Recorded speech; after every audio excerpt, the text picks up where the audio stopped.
Hey friends, if you wish to lock and unlock function keys in Windows, then please watch this video. I will guide you through the procedure.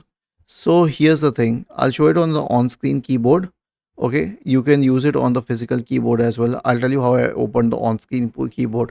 Control plus Windows plus O. But you can do it on the physical keyboard too. There would usually be a function key. If it does not exist on your keyboard, you'll always have it on the on-screen keyboard.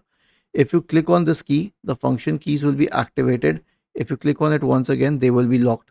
By default, they are locked, and some older keyboards have a separate key for function lock.